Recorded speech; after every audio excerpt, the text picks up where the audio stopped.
Arushi, and hello everyone. Let me know if I'm audible by, say, not a show of hands, but a show of thumbs up, if possible. Thank you. I will now present my screen, and I really hope that you guys relate to this because it's something that I really want you to resonate with. So, I am Ankita Chawla, as Arushi has given a very generous introduction, and my topic for today's TEDx, this is my second TEDx, and I really want to take this opportunity to talk about something that I have come to the realization of during the pandemic, and I'm really glad that I've done so. Rise and grind and other lies around you. So you probably would have heard of the badge of busy. You're probably even wearing it right now. It's when you wear and communicate your busyness as a badge of honor, valuing a fully booked schedule, the number of classes you have, over the free time that you actually deserve. We often think that busyness and productivity go hand in hand, but the truth is, taking time off is one of the best things we can do for our brains, our creativity, innovation, and focus. You must have heard of phrases like, you have as many hours in a day as Beyonce. Wake up, grind, repeat. Five all nighter habits of CEOs. I'm pretty sure you're familiar with them, right? These might sound like motivational slogans at first, but over the course of the last few years, have become symptoms of a problem that is deep rooted in our generation. Neon signs demand us to hustle harder, and our Instagram feeds want us to share every moment of our living and breathing day. And murals spread the gospel of TGIM. And if you're wondering what's TGIM, it's thank God it's Monday. I haven't seen anyone in my life being so excited about a TGIM. And now I'm going to talk about why the media wants you to listen to this message in the first place. I know you must be wondering that what I am talking about is literally in my pen name. So why am I going against it? My short answer is no, and my long answer is going to be explained in the next few minutes of my talk. Uh, One second. Good morning, everyone. I am Ankita Chawla, or better known as Hustle Rani in the digital world. I'm a visual content creator and a marketing professional currently working with the Big Four. And today I will be asking for your precious time to talk about redefining what it means to hustle in today's world. So, getting things done for me has always been my approach to accomplish any task. Say, if it's a dentist's appointment, like, I just want to get it done with. If it's a difficult conversation, I want to get it done with.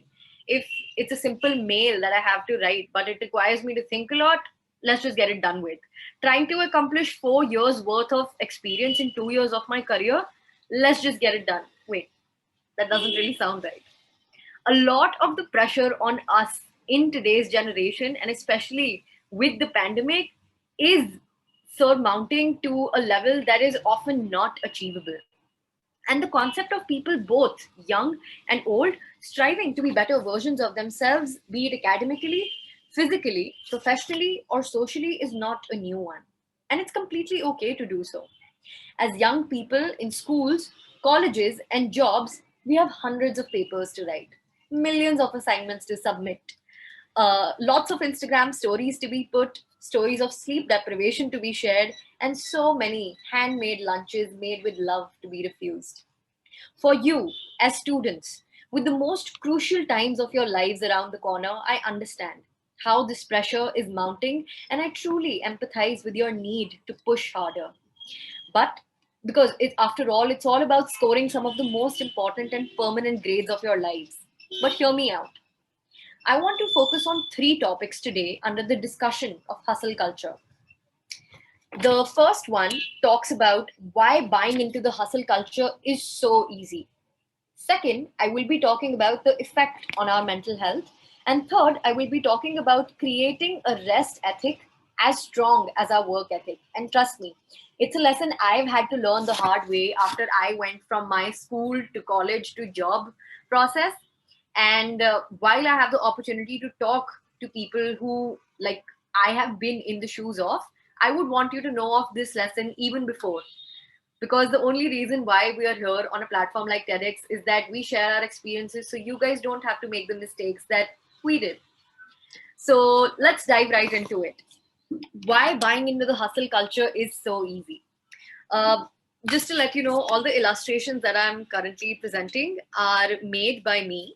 And this illustration is made by one of my friends called Prakriti Bisht.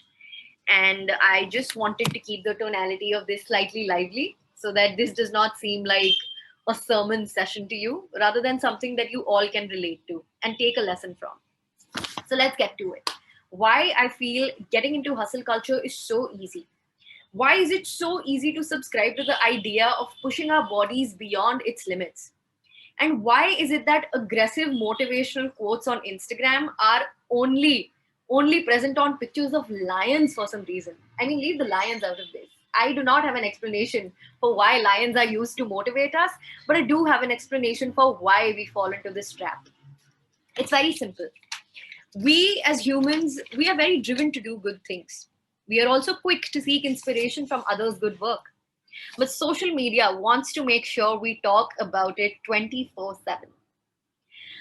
In the new work culture, liking your own job, liking your own school, liking your own hard work is just not enough. It's imperative that we have to promote that love everywhere we go. It makes sure that we measure our levels of work ethic with our productive capability. Seeing a heavily filtered version of someone else's career, of someone else's life, has given us an unrealistic expectation of what we should be achieving. And to put this sentiment in one simple sentence, there's just a feeling of having to accomplish so much so quickly in such a short time frame. And I know you, of all people, will really relate to this because I feel this pressure is like quite excessive when it comes to Gen Z. The pressure of having to achieve what a person 3 years older to you would have achieved in, say, a span of 6 years to achieve in a span of, say, 2 years. The pressure is incredible and it's overwhelming to say the least. Is it a good thing? I mean, it could be. Sometimes, these like heavily filtered versions of others' careers often drive people to reach their goals, and sometimes they eventually do. But is it extremely necessary to glorify an unhealthy work standard? Absolutely not. In a world where we're always connected, it's gotten so difficult to disconnect. This means it's always easier for us to keep working and never shut off. In competitive environments, over glorifying stress taking is not uncommon. But has this process gotten out of control? Social media, for me personally, has inspired a creative journey that I think no other platform has. And I would be taking away a lot of credit from social media and especially Instagram if I do not acknowledge the fact where on days it has given me the inspiration to create art. On days where like I have reached out to other creators to help me create art. On days where other creators have sought inspiration and solace in my work, and where people like you and me have looked at others' work and felt better about ourselves. But I want you to picture this scenario. You wake up, you check your phone, you scroll through your feed, your messages, the explore tab. Oops, now you've clicked on the Reels tab because Instagram has changed its user interface too many times. So now you're watching Reels. You get an email, you swipe up, you ignore it. You go back to Instagram and now you wonder, how has it been 22 minutes already? That's the cycle I'm talking about. We have been called the addicted generation. We've been called the impulsive generation. We've been called the lost generation. And now we are being called the burnt out generation. And rightly so. Which brings me to the second part of my talk, that is the effect on our mental health. Uh, a Google search for how to be productive during the quarantine yields over 10 million results in a second. And it's not that I've done a research or something. If you were to Google that right now, it's something that Google boasts about. That I have given you 10 million results within these many seconds. So here you go. The sky is your limit. The world is your oyster. Go crazy. So, our hyper-productive response to this pandemic is a big sign of an already looming mental health crisis in our generation. And I'm talking about that especially with respect to Gen Z, that is you and me. The pandemic productivity guilt trap is real. that has been heightened by tone deaf messaging like this. Now, this extremely smart guy, Jeremy Haynes, said on Twitter, if you don't come out of this quarantine with either a new skill, starting what you've been putting off like a new business, 3, more knowledge, you didn't ever lack the time, you lacked the discipline. I hate to break it to you, Jeremy, but not everyone comes with the privilege to access Twitter. Not everyone comes with the privilege to have, say, a 5G internet, a stable mental health during a world crisis. Which is why tone deaf messaging like this is like the biggest trap. It's an evident trap where we are pushed to subscribe to the idea of hustle culture and believe that pushing our bodies and our mental health beyond limits is the only way to success. But I am here to beg to differ. And I want to rewind to a little quote that I mentioned earlier. Remember, I said this little quote in the beginning of my talk, which went like, you have as many hours in a day as Beyonce. Now, I have to use a pop culture character to be relatable to you all. But Beyonce, if you're watching this, when this video comes out, I want you to know that I really, really look up to you. But this quote really annoys me now. And as it should for the rest of you who are watching this, Beyonce, I want you to know I might have the same number of hours as you in a day, but I also have different capacity for stress. I want you to know that I come from a different place of privilege than you. I want you to know that we have different access to resources available to us, and we have very different recovery speeds as well. I will share a little personal experience here. Cut to October 2019, I was taking up projects, events, talks, anything that came my way because an Instagram post on my feed told me that my 20s are the time I need to be out there, hustle hard, and life is going to be sunshine and rainbows. And if you're wondering, yes, I did save that post. And I tried to implement that mentality to like its like furthest extent as I could in my daily life. And cut to November 2019. It was not long enough that I started to notice signs of anxiety. Canceling plans had become second hobby to me. Photography or music and other tasks that used to bring me joy like were not capable to cheer me up, and I was almost too tired to do anything at all. I realized I needed to take a step back to focus on my own well-being or risk a total burnout. Giving myself a hard reset was the only way to get myself back on track. And then the pandemic happened. I'm not that happy about it, as my expression might seem, but it did give us another chance to reset. The conversation around our work routines, our school lives, our college lives, our jobs, and our mental health became louder. And I'm so glad it did. And this year, I took upon myself to teach small businesses how to grow their Instagram profile to reach their customers and create good content. Now, don't get me wrong. I still like to help people monetize, strategize, and optimize. But I'm trying to be more careful about using these words because I don't want to do it at the expense of my mental health or someone else's. I aim to teach with a creating mindset as compared to a hustling mindset. I urge my students and even you guys who are watching this right now to work at your own pace. Believe in your unique ideas and most importantly, enjoy while you create, learn, and consume. Which brings me to the last section of my talk, that is creating a rest ethic as strong as our work ethic. Now, this illustration is quite close to me. I made it day before.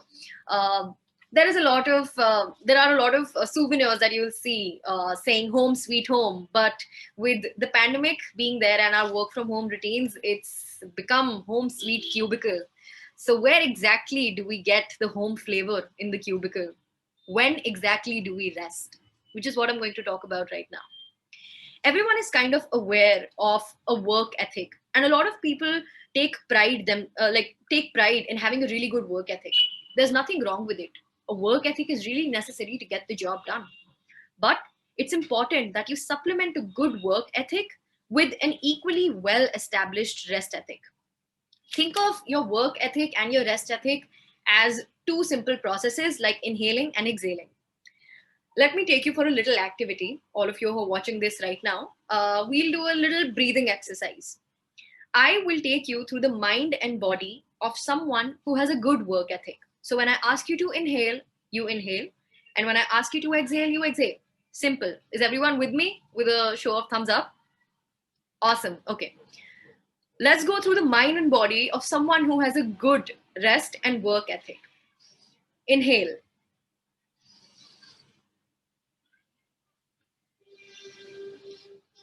And exhale. Inhale.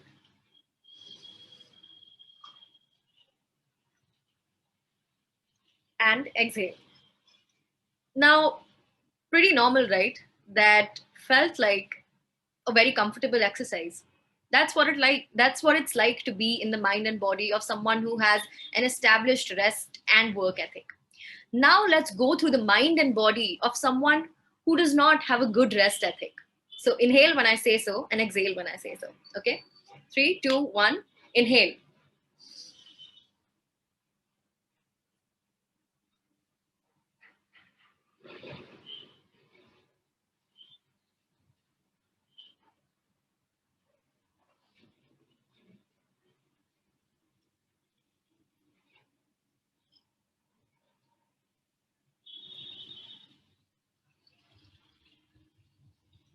You can exhale. So you get the point, right? The work ethic is to inhale, and it's like getting things done. It is going down your task list, but you can only keep inhaling for so long. A lot of people have forgotten that they try to keep inhaling, and that's how you reach burnout, especially right now. The huge issue is that all boundaries are disappearing between our work routines and our rest ethic. And a lot of people struggle as a result. Resting well and taking your rest ethic seriously takes a bit of work. It's a conscious decision you need to make until it gets ingrained in your body and mind. Just It needs to be taken as seriously as you would show up for an online class, as seriously as you would schedule a work meeting for yourself, as seriously as actually submitting an assignment. Schedule time even for resting. That's how you can establish a good rest ethic, because otherwise it's not going to materialize. Also, good rest is not equal to relaxing and being in bed all day, and it's something that I've learned the hard way. uh, there have been days where I have just churned out a 70-hour work week, hustled from Monday to Saturday and been in bed all Sunday, only to wake up and, look at three screens at the same time. But resting is not the same as relaxing, because resting means engaging in activities that refresh you and that rejuvenate you all over again to engage in the same task with a fresh mind. And from now on, I want to challenge your thinking as you move forward. I believe in all of you and how dedicated you are to your passions, your studies, your hobbies. But when you talk about what you have done on social media or with someone else, I want you to know there's nothing wrong with it. But when you talk about it, I want you to be real with it. Talk about the good, talk about the bad, and talk about the ugly of it.